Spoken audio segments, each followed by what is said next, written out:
जैसे तो ठीक है, आज मैं 20-20 मिनट के 3 वीडियोस बनाऊंगा। 20-20 मिनट के 3 वीडियोस बनाऊंगा। सिग्नल आ रहा है? सिग्नल आ रहा है। 20-20 मिनट के 3 वीडियो बनाऊंगा और अर्थ मैग्नेटिज्म में आज पूरी फाइनल खत्म कर दूंगा, ठीक है ना। बीच में आप लोग पूरा मुझे कोऑपरेट करेंगे और एकदम अनडिवाइडेड अटेंशन से मेरी बात को सुनिए। मतलब दिमाग में सिर्फ एक बात, दिल दिमाग सब एक जगह, ठीक है ना। तो 20 मिनट के 3 वीडियो में अर्थ मैग्नेटिज्म खत्म और बहुत इंपॉर्टेंट टॉपिक है, इससे क्वेश्चंस बनते हैं, ठीक है ना। उसके पहले एक छोटी सी बात ये है कि कल जब मैं पढ़ा रहा था तो मैं वोल्टेज सेंसिटिविटी बता रहा था, ठीक है ना। तो वोल्टेज सेंसिटिविटी क्या है? रिफ्लेक्शन बाय वी, ये होती है वोल्टेज सेंसिटिविटी। लेकिन वो चूंकि थोड़ा सा प्रेशर में मेरे मुंह से कुछ 19-20 हो गया, ठीक है ना। तो थीटा बाई वी होती है वोल्टेज सेंसिटिविटी, इधर देखिए। और उसके बाद बी क्या होता है? B equal to I R होता है, देखिए B equal to I R होता है। और थीटा बाई आई क्या है? Current sensitivity. Theta by I क्या है? Current sensitivity. तो ये करंट सेंसिटिविटी अपॉन आर, ये होती है आपकी वोल्टेज सेंसिटिविटी, ये आपकी होती है वोल्टेज सेंसिटिविटी। उसके बाद एक बात और, एक दिन के उसमें ऐसे, ठीक है, ऐसे बढ़िया है, बोलिए। एक दिन के वीडियो में वो क्या कहते हैं, किसी स्टूडेंट ने मुझसे आपने पूछा कि पिच, ठीक है ना। तो पिच वाले में मैं थोड़ा सा आपको क्लियर कर दूं कि पिच जैसे मान लीजिए कि ऐसे रिवॉल्व करते हुए इलेक्ट्रॉन जाता है तो दो सर्कुलर पाथ्स के बीच के डिस्टेंस को पिच कहते हैं, ठीक है ना। तो हेलिकल पाथ में ऐसे रिवोल्यूशन होता है कि जैसे मान लीजिए कि ये है, ये एक्सिस है, इस एक्सिस के अलॉन्ग हॉरिजॉन्टल जा रहा है और ऐसे वर्टिकल मोशन भी कर रहा है, ऐसे सर्कुलर मोशन भी कर रहा है, इस एक्सिस के परपेंडिकुलरली सर्कुलर मोशन भी कर रहा है। तो दो सर्कुलर पाथ्स के बीच के डिस्टेंस को हेलिक्स कहते हैं। फॉर्मूला सही था, उसमें थोड़ा सा फिगर में मैं जल्दी में था, ठीक है ना। तो मुझे तुरंत ही स्ट्राइक कर गया था निकलते ही, ये भी बात स्ट्राइक कर गई थी लेकिन कुछ समय। तो ये करंट वोल्टेज सेंसिटिविटी है theta by V, theta by I R, current sensitivity by R. दो बातें एकदम क्लियर हैं, एकदम स्पष्ट हैं। अब देखिए मैं आपको बताने जा रहा हूं अर्थ मैग्नेटिज्म। अर्थ मैग्नेटिज्म में खूब गौर से देखिए। सबसे पहले अर्थ मैग्नेटिज्म में क्या क्या आपको पढ़ना है, अर्थ मैग्नेटिज्म में क्या क्या पढ़ना है। सबसे पहले आपको पढ़ना है कि क्या क्या प्रूफ हैं जो ये प्रमाणित करते हैं कि अर्थ के अंदर एक मैग्नेटिक प्रॉपर्टी है। सबसे पहले क्या क्या प्रमाण है, क्या क्या प्रूफ है जो ये बताते हैं कि अर्थ के अंदर मैग्नेटिक प्रॉपर्टी है। और दूसरी बात कि ये मैग्नेटिक प्रॉपर्टी क्यों है, इसको लेकर क्या क्या हाइपोथेसिस हैं, मास्टर दिए, इसको लेकर क्या क्या हाइपोथेसिस हैं कि ये मैग्नेटिक प्रॉपर्टी क्यों है। इधर मिरर देखिए। तीसरी बात, elements of earth magnetism. 3 elements होते हैं अर्थ मैग्नेटिज्म के, angle of inclination, angle of dip, angle of declination, angle of dip या एंगल ऑफ इंक्लिनेशन भी उसी को एंगल ऑफ डिप को कहते हैं। और तीसरा horizontal component of earth magnetic field. ये 3 कंपोनेंट हैं अर्थ मैग्नेटिक फील्ड के, ठीक है ना। इसके बारे में डिस्कस करेंगे। उसके बाद आपको ज्योग्राफिकल मेरिडियन, मैग्नेटिक मेरिडियन, ठीक है ना, ज्योग्राफिकल एक्सिस, मैग्नेटिक एक्सिस, ठीक है, ज्योग्राफिकल इक्वेटर, मैग्नेटिक इक्वेटर, ये सब कॉन्सेप्ट आपको बताएंगे, इससे क्या हम समझते हैं, ठीक है ना। उसके बाद आपको अर्थ मैग्नेटिज्म में हम बताएंगे, आप थोड़ा सा इंट्रोडक्शन दे रहे हैं, पहले आप देखिए क्या क्या बताएंगे। और इन बताई हुई बातों में से 1-2 बार बताने के बाद कट कर दीजिएगा, फिर 1-2 बार बताने के बाद 3 वीडियो बनाइएगा, आपका खत्म, है ना।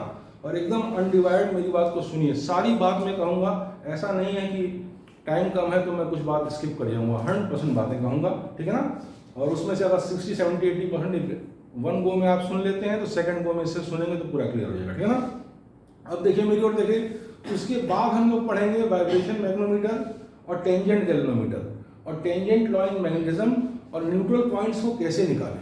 इतनी बात अगर हम पढ़ लेंगे तो हमारा पूरा अर्थ मैग्नेटिज्म खत्म हो जाएगा, ठीक है ना। ये इतना कंटेंट है, 7-8 पॉइंट है जो हमें आज कवर करने हैं, ठीक है ना।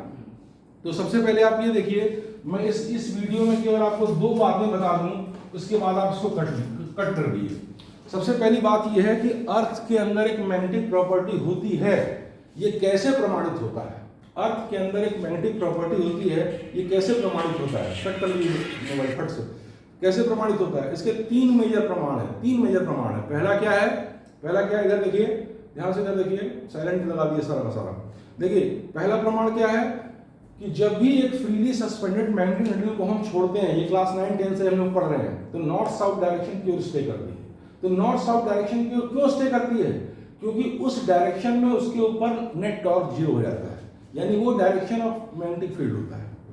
ये किसी भी मैग्नेटिक डाइपोल पे या इलेक्ट्रिक डाइपोल पे जो टॉर्क लगता है, उस टॉर्क का उद्देश्य क्या होता है कि इधर देखिए, किसी भी मैग्नेटिक डाइपोल या इलेक्ट्रिक डाइपोल पे जो टॉर्क लगता है, उस टॉर्क का बेसिक उद्देश्य क्या होता है कि उस मैग्नेटिक डाइपोल या इलेक्ट्रिक डाइपोल की एक्सिस को इलेक्ट्रिक फील्ड या मैग्नेटिक फील्ड के डायरेक्शन में कर दें, और जब उस डायरेक्शन में कर देंगे तो net torque net force zero हो जाएगा और फिर वहां पे इक्विलिब्रियम में हो रहेगी।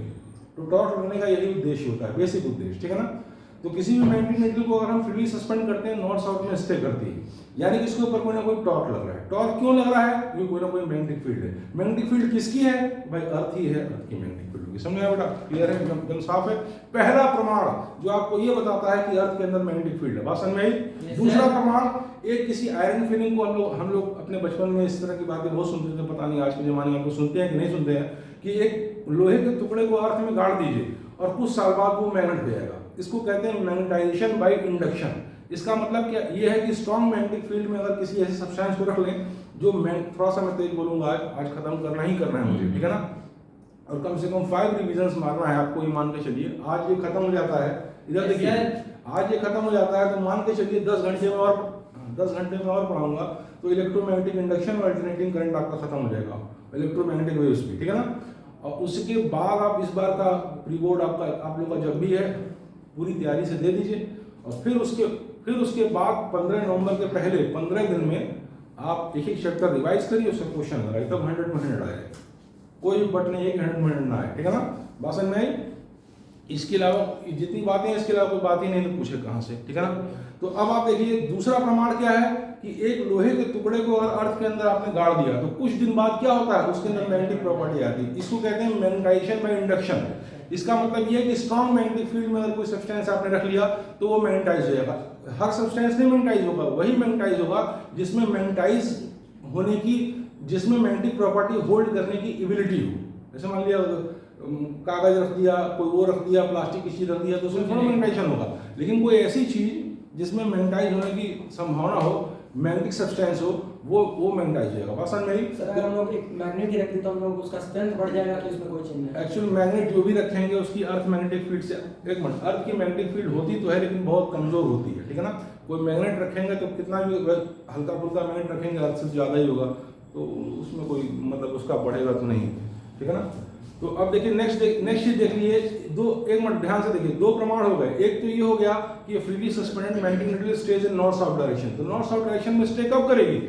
स्टे तभी करेगी जब उसके ऊपर कोई टॉर्क लगेगा। टॉर्क कब लगेगा? जब कोई फील्ड लगाएगी। फील्ड किसकी है? अर्थ की है, तो अर्थ की फील्ड हो सकती है। और दूसरा ये कि किसी भी अगर मैग्नेटिक सब्सटेंस को बरी करेंगे तो उसके अंदर मैग्नेटाइजिंग प्रॉपर्टी पैदा हो जाएगी कुछ दिन बाद, ठीक है ना। और तीसरा प्रमाण क्या है? Availability of neutral points. मतलब न्यूट्रल पॉइंट्स कुछ जगह पाए जाते हैं, अर्थ में कुछ जगह ऐसी होती है जहां न्यूट्रल पॉइंट्स पाए जाते हैं।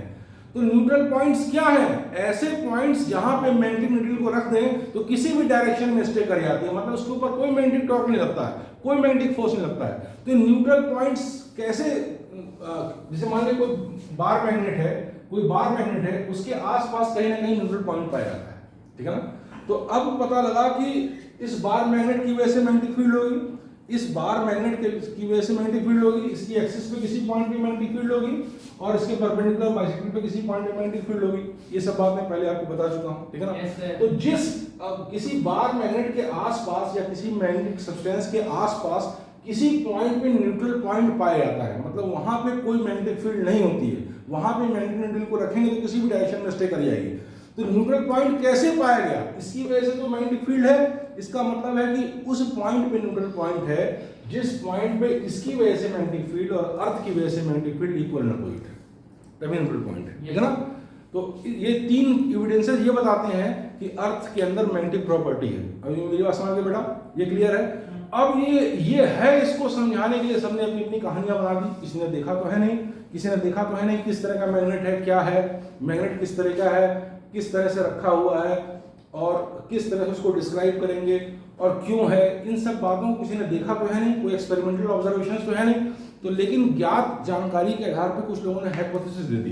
तो 3-4 हाइपोथेसिस है, अब सब तो मुझे एग्जैक्टली याद नहीं है, लेकिन मोटा मोटी मैं आपको ये बता दे रहा हूँ कि किसी ने ये कहा चूंकि अर्थ स्पिन करती है, चूंकि अर्थ अपनी एक्सिस पे स्पिन करती है, तो स्पिन करती है, खूब ध्यान से मेरी बात सुनिएगा, 70-80% आपके दिमाग में चला जाएगा और 30% जब इसको रिवाइज करिएगा तब हो जाएगा। इस चैप्टर को आज ही क्लोज करिए और धीरे धीरे अपनी हैबिट डेवलप कीजिए कि एक सेटिंग में एक चैप्टर, ये हैबिट डेवलप करनी है। मैं आपसे बताऊं, मैंने किया 45 सेटिंग्स, मैंने किया है 45 सेटिंग्स में, 2.5-3 घंटे की सेटिंग्स में बच्चे एकदम कर लिए हैं। और आप ही लोग करेंगे अगर आपको पूरा करके मैं रिवीजन करने पे आऊँगा तब आप ही लोग करेंगे। जैसे एक दिन में इलेक्ट्रोस्टैटिक्स पूरी क्रैश कोर्स का मतलब ये नहीं कि स्किप करके बताएंगे, एक एक बात बताएंगे, बहुत फास्ट बताएंगे और आप समझ भी जाएंगे, लेकिन तब समझेंगे जब पहले समझे रहेंगे। बात समझ में आई? अब आप देखिए, गौर से देखिए, मैं आपको ये बता रहा हूँ कि क्या क्या रीजंस, क्या क्या हाइपोथेसिस बताई गई।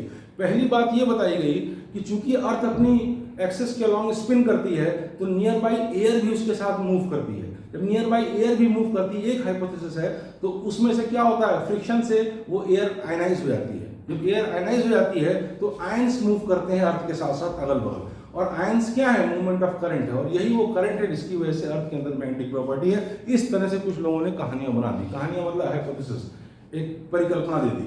कुछ लोगों ने ये कहा अर्थ के अंदर इतनी गर्मी है, इतना ज़्यादा हीट है कि जो उसके अंदर सब्सटेंसेस हैं वो मोल्टेन स्टेज में है। मोल्टेन स्टेज में है यानी एटम और मॉलिक्यूल्स अलग हो गए हैं, यानी इलेक्ट्रॉन्स और न्यूक्लियस अलग हो गए हैं। तो ये जब मैग्मा, जब अर्थ घूम रही है तो मैग्मा भी सर्कुलेट कर रहा है, तो मैग्मा सर्कुलेट कर रहा है तो इस मैग्मा की वजह से करंट कंस्टिट्यूट हो रही है, और यही करंट रिस्पॉन्सिबल है मैग्नेटिज्म के लिए, इस अर्थ मैग्नेटिज्म के लिए। इस तरीके से कुछ लोगों ने कहानी बना दी, और 2-4 कहानियाँ और भी हैं जो मुझे एग्जैक्टली इस समय याद नहीं आ रही हैं, और ये सब आपसे कभी पूछेगा भी नहीं, और इस पैटर्न में तो पूछने का कोई सवाल ही नहीं, ठीक है ना। तो ये 2 बातें आज के इस छोटे से वीडियो में हो गई। पहली बात तो मैंने अपनी 19-20 बातें करेक्ट कर दी। जैसे कल मैंने बताया था कि वोल्टेज सेंसिटिविटी, तो दिमाग पे तुरंत चढ़ नहीं रहा था, है ना, मैं देख के तो बताता नहीं, तुरंत उस पर सर्वर थोड़ा सा डाउन हो गया। तो अब देखिए, current voltage sensitivity theta by V होती है, V is equal to I R होती है, तो theta by I current sensitivity, current sensitivity by R क्या होगी, वोल्टेज सेंसिटिविटी। बात समझ में आ गई? इतनी बात क्लियर है। और दूसरी बात ये कि पिच जो होती है वो 2 सर्कुलर रिवोल्यूशंस के बीच का डिस्टेंस होती है, फॉर्मूला वही होता है v cos theta into t, ठीक है ना। कट कर दिए वीडियो, और नेक्स्ट बात।